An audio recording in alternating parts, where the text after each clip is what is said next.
Like say live. There we go. Cool. There we go. Welcome everyone to episode 3 of Political Wellness. I'm Erin Velarde. I'm the founder of Vote Run Lead, and I am excited to have you here with me, mostly because you're going to hear from the fantastic, the amazing, the high impact Representative Joyce Mason out of Illinois. Hi, Joyce. Oh, hey. I'm so excited for this conversation. Me too. Thank you for having me. I know. And full disclosure, Joyce and I have sort of already had this conversation. We had a long chat on Monday night doing, as part of our prep call for this, and we couldn't get off the phone. It was a real joy. And so I'm excited that I get to have it a second time this week. But as many of you know, political wellness is, conversations with women who are on the front lines of our democracy, of keeping our democracy healthy and whole. And Joyce is doing just that. As we shared in our email, the legislature a couple of years ago was about 32%, that sort of critical mass number that we see is so important. But actually, we saw a bump. Now you're at 40% women in the legislature. And, the Illinois legislature is really putting forth some very feminist, very strong, very intersectional pieces of legislation. And you are a part of that wave, and you are leading that wave. And I want to talk about what that means to see you and your peers sort of make that real shift in such a short period of time inside the legislature. But first, I want to start, Joyce, why? Why did you do this? Why? Tell us why you jumped in. You're single mom of 2. And what made you think, running for the state legislature, be like, oh yeah, let's just add that on? Yeah, let's just do that. So it was unexpected. It was not anything that I ever imagined that I would do. Single mom, domestic violence survivor, my kids and I living our lives and, kind of healing and moving on. And I have always been a very behind the scenes kind of introverted person. And then our world started changing, as you know. And, there was a lot of crazy going on, a lot of things that were not supportive of women. And one of our senators, a woman, asked me to think about running. And I told her she was crazy. And then I looked at the state representative that we did have, who, by the way, was a woman, but was voting against the Equal Rights Amendment, against reproductive health, against funding domestic violence and education and everything I believed in. And I said, yeah, somebody should do something about this. And nobody was. So, I went to a Vote Run Lead training and, a bunch of other things and talked to a bunch of people. And I thought, why not me? Right. Why not me? And, as we have talked throughout the Vote Run Lead journey, women often feel like they're not qualified. Yeah. And a big part of being in this program is that you showed me that I was absolutely qualified and ready to take this on. And I wasn't quite sure I believed that in the beginning. I will say, absolutely. Yes. Women bring so much to the table that we're the perfect voices in our legislatures.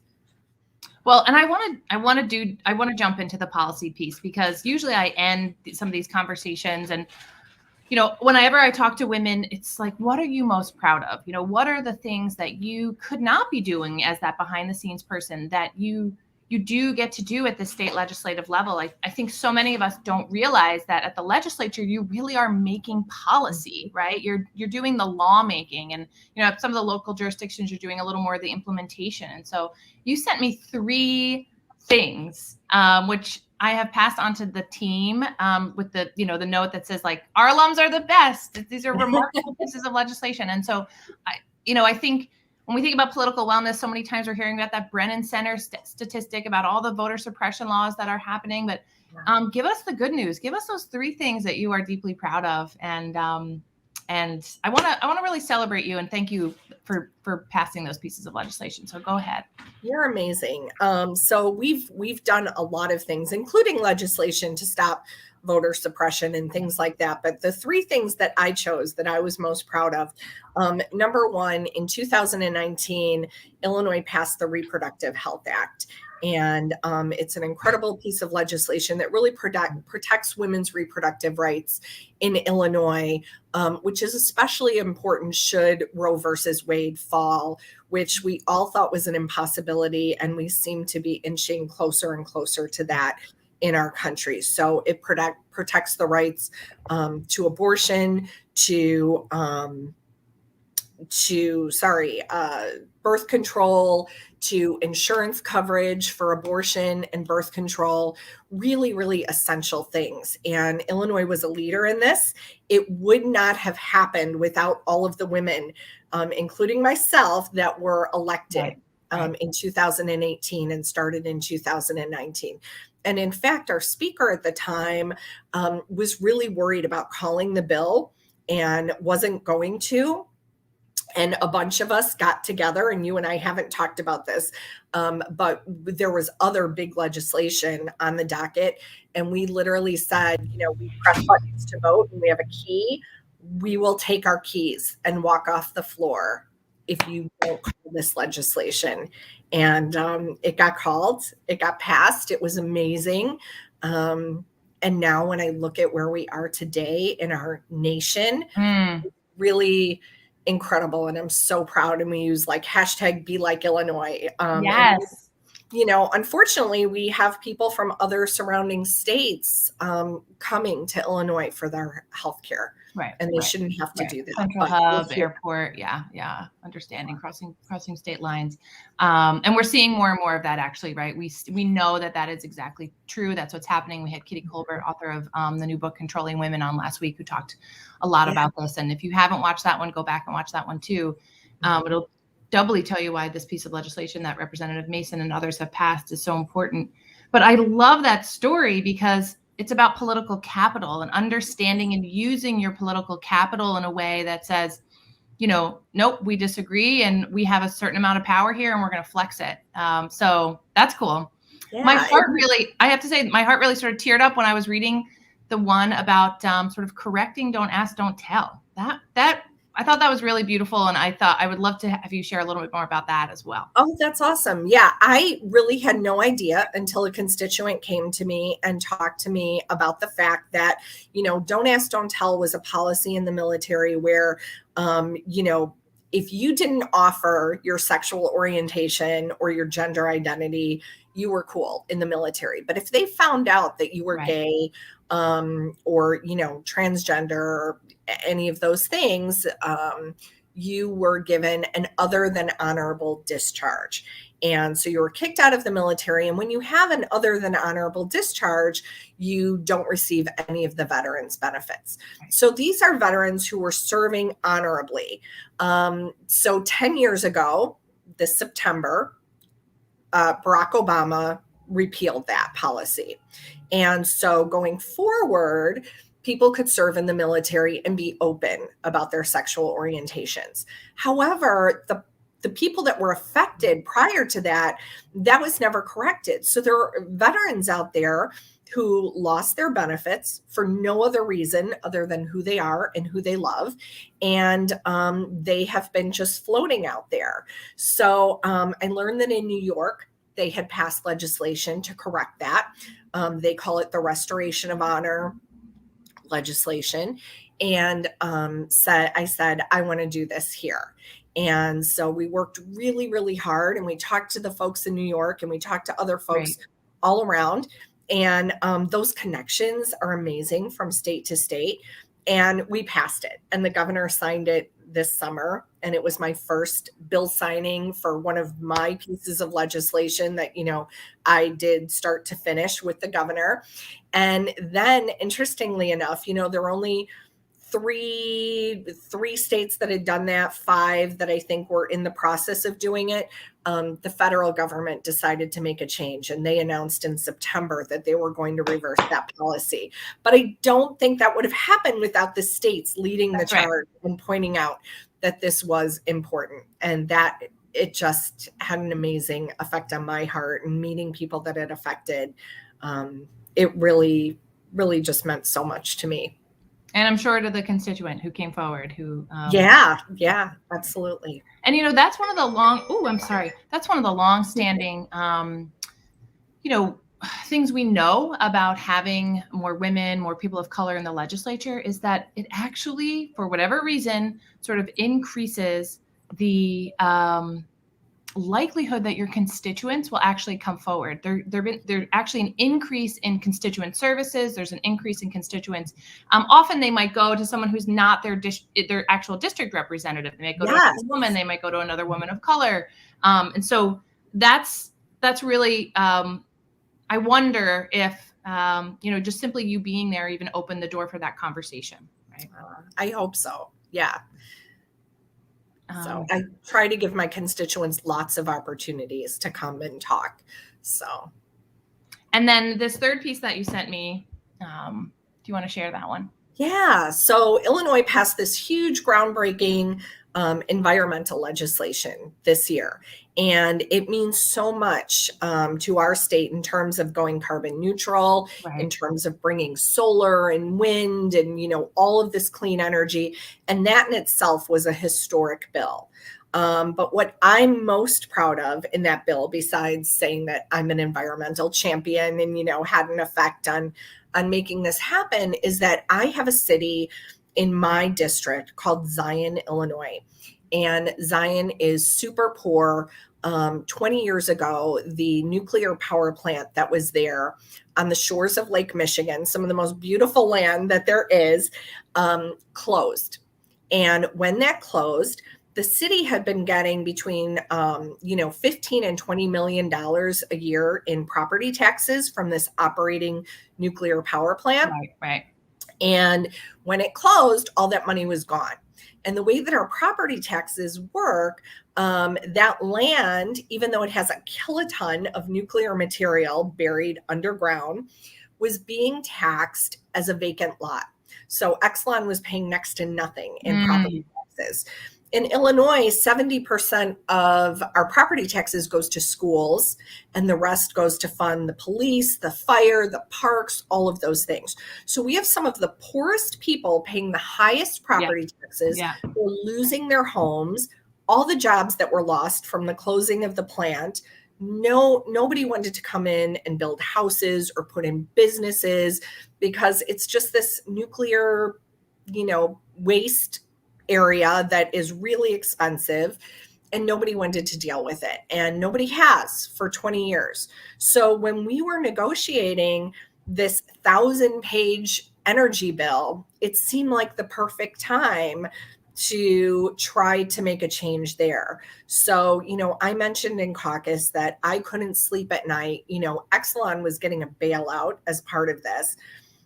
As much as I wanted clean energy, I couldn't support this until they cleaned up the mess that they had created in Zion.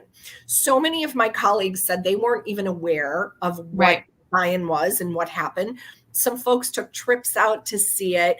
We talked about it, and they decided to stand with me. So together as a group, and my other Lake County legislators in the House got together and said, nope, we want Zion fixed. Their police department was about to fold, and then the county sheriff would have had to take over. So it really affected everybody. So we got, this little paragraph in these 1,000 pages saying, what? No, property taxes are going to be calculated differently here. And we are going to tax based on the nuclear material that's underground and not a vacant lot. So now this town is going to start getting a minimum of $15 million a year because this nuclear material can't go anywhere. There's no place to move it. And so they're going to, have $7 million a year more for schools. People's property taxes are going to go down. We're saving the police department. And literally, as we were voting, I was texting with the mayor of the town and, some other people, and we all just cried when it passed. We cried. He texted me. He said, you just saved my city. And to know that nobody else in the world was looking at that, and we were able to make that happen, I was like, this is why I'm here. And I'm even tearing up now thinking about it because it's incredible. So I'm so proud of that. Yes.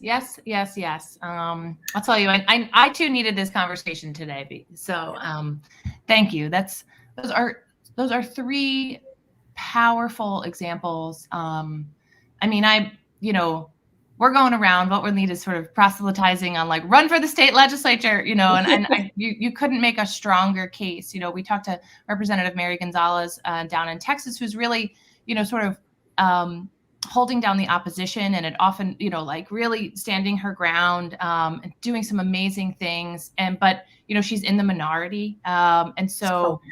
It's so interesting we have 50 different states to have these sort of experiments about our democracy. And it is really refreshing to see the progress you've made in, what is that now, 3 legislative sessions? So yeah. And one was COVID, so it was incredibly shortened. Yeah. So, okay, let's take this full circle. Just a few years ago, you were like, okay, maybe I'm not the right person for this job. To now you're passing like tax and environmental legislation, reproductive justice legislation. You're sort of fixing things and setting national precedent. Take me on that journey, and some of our viewers, of, what it's been like for you to really kind of step into your power. I know you've been recognized as from the Democratic Women in Illinois as the Legislator of the Year. And so tell me a little bit about that personal journey of having that mindset that's like, no, I am exactly where I'm supposed to be. This is why I'm here. Yeah, it's been incredible. As somebody who for, a good period of time really felt like I had absolutely no voice in this world, to be able to kind of reclaim that and say, wait a second, this is who I am. And I have, this education, and I have this work history, and I have this heart, which I think is so important.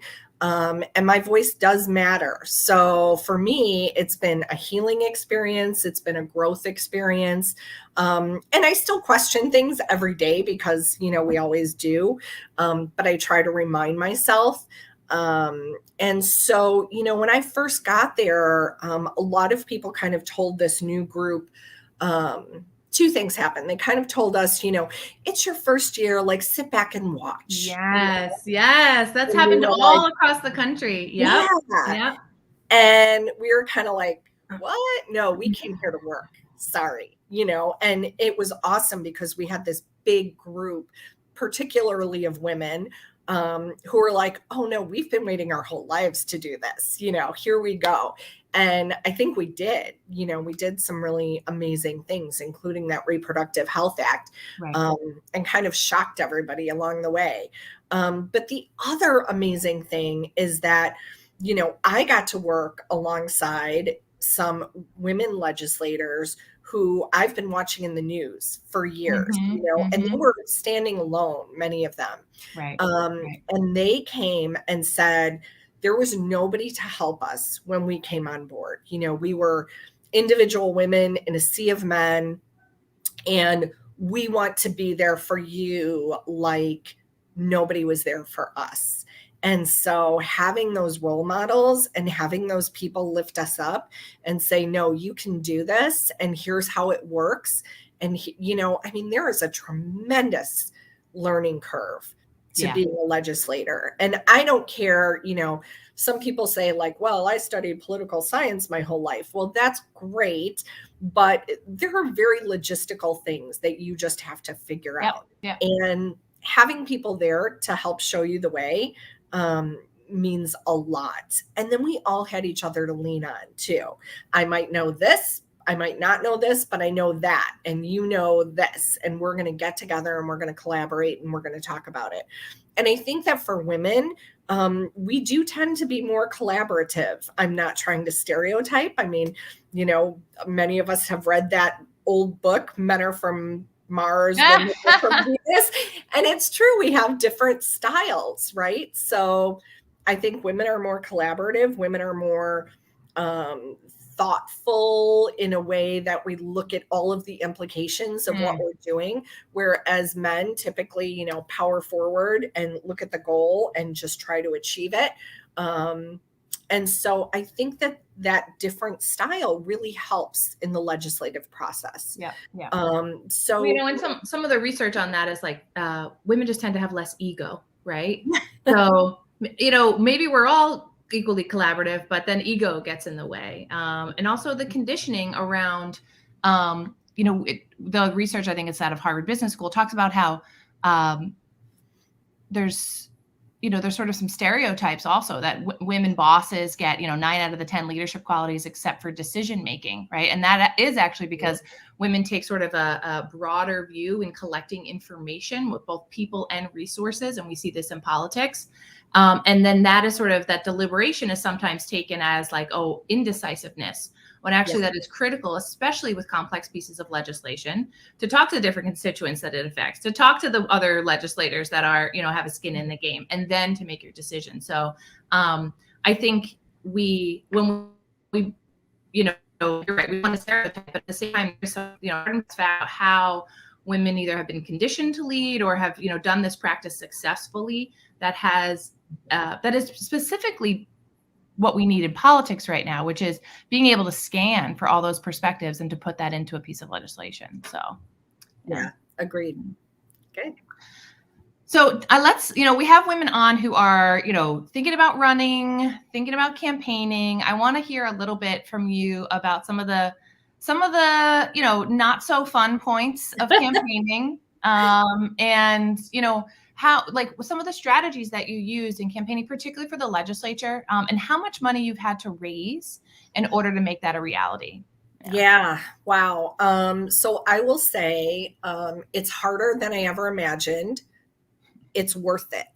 Yeah. So let me repeat that. It's worth it. It will cost more money than you think. It will take more time than you think. And it's in some ways taken a toll, like on my kids, but on the other hand, they have seen an example of standing up for what you believe in and using your voice, and how women can be competent and make change. And I think that those lessons are so worthwhile and so important that, there are trade-offs. I have to tell you, we talked about fundraising in training, and when somebody from the Democratic Party said, okay, now you should set up a bank account because, after $5,000, you need to start reporting. And I was like, wow, $5,000. Well, I will tell you, each of my elections were like $500,000. It was a lot of money. And part of that is because, and I know we're nonpartisan here, but just to give you the lay of the land, I was the first Democrat ever elected to my seat. So it was, not only me challenging somebody who had been a longer term legislator, it was the fact that one party was really challenging another party, and it became one of the top races in Illinois. And so here I am, a newcomer to all of it, and just suddenly like, whoa, a story that I tell is I fell asleep one night with the TV on, and I woke up hearing like Joyce Mason corrupt. And I was like, what? On TV. And I was like, I'm a mom. What are you talking about? Like, you don't even know me.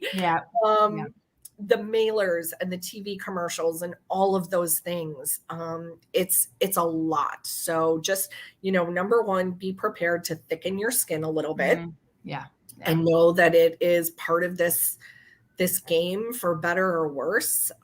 It's, politics should be so different from what it is, but it is what it is. So we have to, operate in that field. Just it's like only going to happen when there's, more of you, more of us in there. Yeah. Right. In a perfect world, we would change campaign finance laws and make it so that you didn't need $500,000 to win. But certainly leaders are not going to let that happen because they have the money and they have the power. And, so it's a reality that we have to work with. So fundraising, we all hate it. It's important. So I don't know. Did that Yeah, that I get it. So tell me, if we dig in a little bit on the fundraising, I think Yeah. one of the things I think is the sort of the financial barrier that keeps coming up, right? We know the legislature doesn't pay that well. There was something we were, doing our Googling on you, and we were reading about the like actual slight increase that you finally gave yourselves, which just aligned only with cost of living and how people were up in arms about it. And I do think, especially for younger women, especially for women who have, we have lower economic, income coming in, or we're the head of our household. So many of us now, 40% of us are head of our households. How are you making it work? You're getting $500,000 in, right, to run your campaign. You're getting paid pennies, right? But like that money has to go out the door. Your actual, like, how do you live? How do you, what your salary, your job? How do you continue to, support your two kids as one is in college, in this reality, being a single mom, being the, head of household, and the poor pay that comes with being a legislator. Yeah, it's not easy. I will say, I am paying for college. My son goes to public high school, but his registration fees were almost $600 this year, all of the different things. Illinois legislators do get paid a little bit more than in other states. However, it is a very full-time plus job. So those of us who are full-time legislators who, care about the work that we're doing, most of us could make far more money doing something else. I know that I could, but it's amazing to do. And there are other things some of us were talking about that I don't think people realize. So one is, I have to travel to the Capitol, which is 3.5, 4 hours away. And we have a pretty lengthy legislative session. So from January through the end of May, and in April and May, we're here like all the time. Other weeks, 2-3 days a week. But yes, we get a per diem to pay for hotel, food, whatever. It doesn't cover everything by any means. Right. But what people don't know is that, Illinois was in such dire financial straits that we weren't getting paid till 6-8 months after session was over. So we were paying on our own the hotel bills, the food, the everything. And that was hard. And you can't use campaign money for that. Right. So, having to pay that up front and then wait to get reimbursed 8 months. Yeah. That's not something an average single mom can do. And, credit cards get racked up. Yep. Are they paying that interest? Yeah, no. And the other thing is if I need to buy a computer for my office or office furniture, like when I was elected, you have to pay and wait to get reimbursed. You can't use your campaign account. So I was literally buying furniture at garage sales to furnish my state and, district office because I couldn't put all of that stuff on my credit card and then wait to get reimbursed. So it's hard. I've talked to other legislators who multiple people are getting Airbnbs and sleeping on the floor and bringing air mattresses. And, people think that we have these really glamorous jobs and it's amazing, it is, but it's not easy financially. So one tip that I would give is, try to plan as much as you possibly can for those unexpected expenses. And two, also veering off course, take care of your physical health too, as we're talking about political wellness. Campaigning is a physical job. You don't think of it, but as you're walking and knocking on doors and talking to people and staying up late and, from dinner to dinner to dinner that you can't actually eat at because you're people, that's really important too. So those are two really important realities, I think, about wellness that are important to mention. And I don't do a great job of them, but I'm a work in progress. So I love that. Well, one of the things that you have made possible is the use of campaign funds for childcare while campaigning. So I know we're coming up on 12:30. We only have you. We have you one more minute. Go. But so tell us about this shift that you have done. I'm talking to Luba. She's going to come on in a couple of weeks, the head of Vote Mama, who's been pushing this across the country. But how did you get through the ability to use campaign funds for childcare, and what's next on that front? Yeah, well, Luba paved the way by doing that at a federal level. However, for state government, that wasn't the way. So we worked on legislation to allow campaign funds to be used for childcare, men and women running for office, but we know that that affects women mostly. And, you know, it really allows more women to have a voice in the process, and parents and regular people, because we need those regular people using their voices in our government. And so we got it, you know, put into an omnibus election bill. Great. And so important. Great. Well, Joyce, this has been my absolute pleasure.